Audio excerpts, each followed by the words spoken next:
जाने वाले हैं। क्लास 9 का चैप्टर स्टार्ट कर रहे हैं कोशिका के बारे में।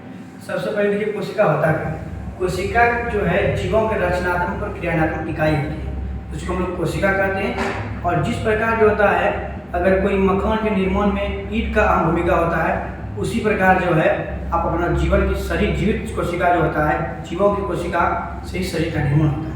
अगर हम लोग का शरीर का निर्माण हुआ है तो वो कोशिका का बदौलत होगा, और कई सारी कोशिका मिलकर उत्तक का निर्माण करती है, जो हम लोग अगला चैप्टर में पढ़ेंगे। याद रखिए कोशिका के समूह को हम लोग कहते हैं उत्तक, रचनात्मक और क्रियात्मक इकाई को हम लोग कहते हैं कोशिका।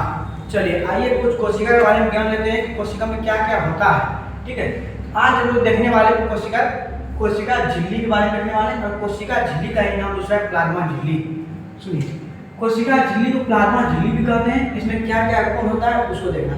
आज खास करके हम लोग विसरण और परासरण के बारे में जानने का प्रयास करेंगे। देखिए विसरण क्या होता है। विसरण जो है इसमें क्या होता है कि बाहर जो अंदर होता है, जैसे कि गैस की अणुओं का बाहर होना, CO2 का बाहर होना, ऑक्सीजन का अंदर होना, यह सभी जो होता है विसरण प्रक्रिया द्वारा ही होता है। ऑक्सीजन अंदर जा रहा है, CO2 बाहर आ रहा है, यह विसरण प्रक्रिया द्वारा। और जो विसरण जो है यह वर्णात्मक होता है, परागगम्य झिल्ली है।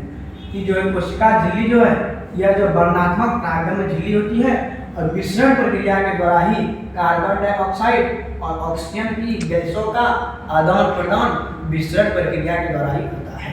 क्वेश्चन 2 आ गया यहाँ से। सबसे पहला क्वेश्चन आ गया कि कोशिका झिल्ली या प्लाज्मा झिल्ली को वर्णात्मक परागगम्य झिल्ली भी कहते हैं।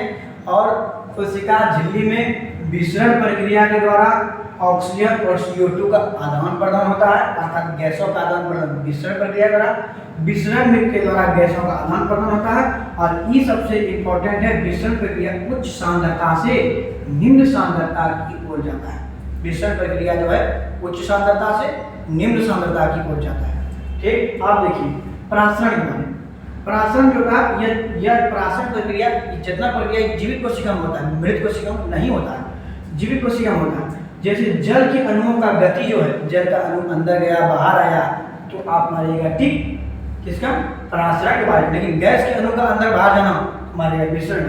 देखिए जल के अणु का गति जब वर्णात्मक का परागगम्य झिल्ली के द्वारा होता है, जब जल के अणु का गति वर्णात्मक परागगम्य झिल्ली के द्वारा होता है, इस प्रक्रिया को हम लोग कहते हैं परासरण। और परासरण मुख्यतः 3 भागों में बांटा गया है। ठीक है, पहला नंबर है अल्परासरण, दूसरा नंबर है आपका संप्रासरण, तीसरा नंबर है आपका अतिप्रासरण। तो पहला देखेंगे अल्परासरण, नाम में ही आंसर है, अल्प मतलब कम मात्रा।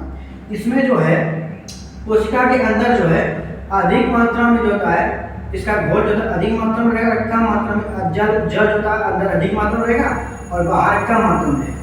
ठीक, जब जल अधिक मात्रा में कोशिका के अंदर हो और बाहर कम मात्रा में हो, आपको ठीक करना अल्परासरण। ठीक है, जैसे कि नमक, अगर नमक और पानी का घोल में कुछ तरह हो गया, उसी प्रकार जो है समप्रासरण। सम मतलब होता है बराबर, सम मतलब होता है जल के अणु जो होता है बाहर में उतना ही होगा। अगर 1 लीटर बाहर में है, एग्जाम्पल के तौर पे 1 लीटर अंदर भी।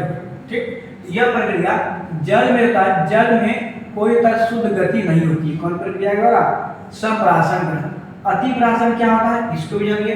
अति मान लीजिए कोशिका है, कोशिका के बाहर जो कोशिका के बाहर होता है जल की मात्रा अधिक हो अंदर कम हो, ये अतिप्रासरण। सुनिए फिर से वन शॉट में कि अल्पप्रासरण दाब जो है इसमें क्या होता है, जल की मात्रा कोशिका के अंदर अधिक हो बाहर में कम हो, उसका उल्टा होता है अतिप्रासरण। अंदर कम हो बाहर अधिक हो अतिप्रासरण, बराबर हो तो संप्रासरण। आइए जैसे हम लोग अंडा जो है, अंडा को पानी में उबालते हैं तो अंडा प्रासरण प्रक्रिया पर अंडा के अंदर पानी जाता है, अंडा फूल जाता है। जब अंडा को HCl अम्ल के साथ रखते हैं तो अंडा में क्या होता है, HCl सिकुड़ जाता है। नमक के साथ रखते हैं तो क्या होता है, सिकुड़ जाता है। और यहाँ देखिए अंडा का कवर जो है उजला वाला कैल्शियम कार्बोनेट CaCO3 का बना होता है, और कैल्शियम कार्बोनेट जो संगमरमर का सूत्र से बनेगा CaCO3 है। किशमिश में जल का अंदर जो फूलता है, यह परासरण प्रक्रिया के द्वारा, चना हो गया, किशमिश हो गया, मूंग हो गया, यह सभी जो अंदर पानी प्रवेश करता है, यह प्रक्रिया परासरण ही होता है। कि जैसे हम किशमिश को फुला कर देख रहे हैं, और उसके बाद देखिए उसके बाद नमक डालेंगे तो पुनः सिकुड़ जाएगा। नमक के घोल में डालेंगे, यह पुनः सिकुड़ जाएगा।